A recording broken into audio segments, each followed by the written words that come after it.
खऱ्या अर्थानं व्यासपीठावर असणारी जी मंडळी, कार्यकर्ते मंडळी खरी प्रत्येक कार्यामध्ये आवर्जून भाग घेऊन प्रगती पथावरचा मार्ग शोधणारी ही मंडळी आहे. व्यासपीठावर सगळ्यांची नावं घेत नाही. आवाज वाढवा जरा, आवाज कमी होतोय बरं का.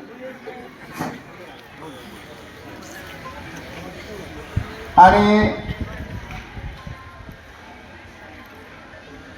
उच्च माध्यमिक विद्यालय कानगाव मग गाढा वेला वजनी शिकरून गेलं हे पाडे पोरांनी एकदम शिक्षकाने त्याच्या आजवर हजर व्हायचं असं करता कामच ना. कारण अतिशय सुंदर अशी शिक्षक श्रेणी ह्या कानगावच्या शाळेला भेटलेली. पहिल्या प्रथम मी या शाळेतील सर्व शिक्षकांचं, सरांचं आणि आपल्या मुख्याध्यापकांचं आणि जे काही माता भगिनी शिक्षण शिकवायला असतील त्यांचं पहिल्या अर्थाने टाळ्या वाजवत जोरदार पोरांनो स्वागत करतो. त्यांना धन्यवाद. आजच्या या बिघाडत्या कलियुगामध्ये खरोखर मुलांना चांगलं शिक्षण देणारं, चांगल्या ज्ञानाची दिशा दाखवून देणारं हे आदर्श असं विद्यालय असून या विद्यालयातील शिक्षक सुद्धा अतिशय चांगल्या प्रकारे मुलांवर लक्ष देऊन मुलं घडवण्याचं काम करतात. कारण बऱ्याच शाळांमध्ये आम्ही भेट देतोय, आता काही खरं राहिलेलं नाही. आणि जर तुम्हाला शिक्षक चांगले भेटले असतील पोरांनो तर निश्चित तुम्ही तुमच्या आयुष्याचं कल्याण कसं कराल, आपलं भाग्य कसं घडवता येईल. आपला गुरु म्हणणारा शिक्षक जर आपल्याला चांगला असेल आणि आपल्याला चांगला ज्ञान देण्याचं कार्य करत असाल तर तुम्ही निश्चितपणानं आपलं आयुष्य चांगलं घडवण्याचा प्रयत्न करा. आज या शाळेमध्ये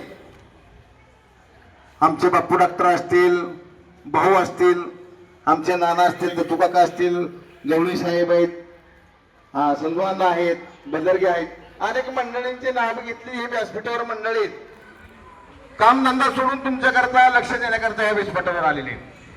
काहीतरी सेवा घडावी, आपल्या हातून काहीतरी चांगलं जनकल्याण हो, कार्य हो या उद्देशाने ही माणसं नेहमी आदबत असतात.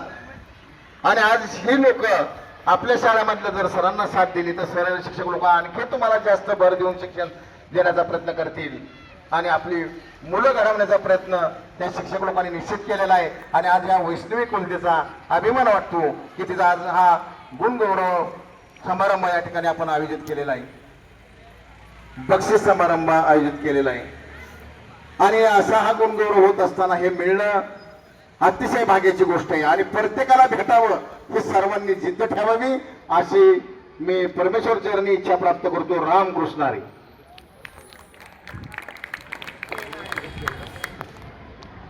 धन्यवाद महाराज. या ठिकाणी शाळा हे आदर्श महाविद्यालय आपला सर्व विद्यार्थी, सर्व शिक्षक स्टाफ आपल्या या गावातील असं समाजोपयोगी कार्यक्रमासाठी नेहमीच आपल्याला हे व्यासपीठ उपलब्ध करून देतात.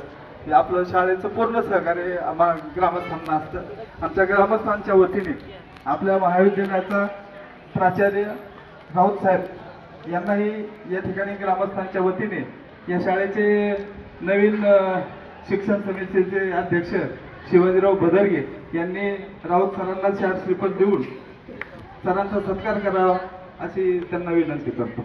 यानंतर सत्कारानंतर नाना फडके यांनी आपलं मनोगत व्यक्त करावं अशी विनंती करतो.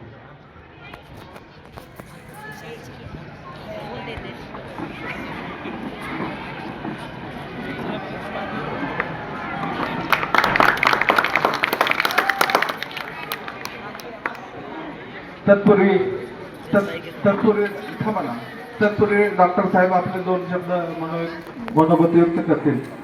डॉक्टरांना या ठिकाणी विनंती करतो. वैष्णवी रोहिदास बोलते.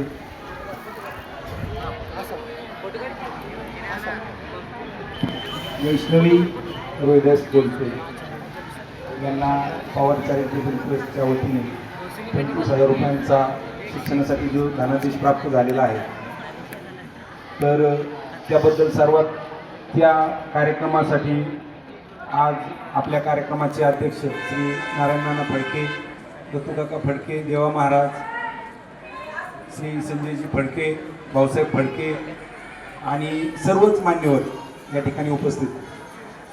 वैष्णवी बोलते, हिला जो 25,000 रुपयाचा चेक मिळालेला आहे, सर्वात प्रथम मी आपणा सर्वांना सांगू शकतो की आपण गरीब कुटुंबातून आलेलो आहोत आणि प्रत्येकाला असा प्रश्न पडतो की माझं शिक्षण होईल का नाही. तर जिद्द आणि चिकाटी असेल, आज वैष्णवीला जो चेक मिळालेला आहे तो तिला सहज मिळाला आहे का? तिने जी गोष्ट साध्य केलेली, तुम्हाला पटते का मी काय बोलतोय? तिने आज 25,000 जो चेक मिळवला आहे तो तिच्या कर्तृत्वावर तिने सिद्ध केलेला आहे, तिने कमवून दाखवलेला आहे. मी आपल्या सर्व मुलांना या निमित्ताने आवाहन करेल की जिद्द आणि चिकाटी वापरली तर गरिबी ही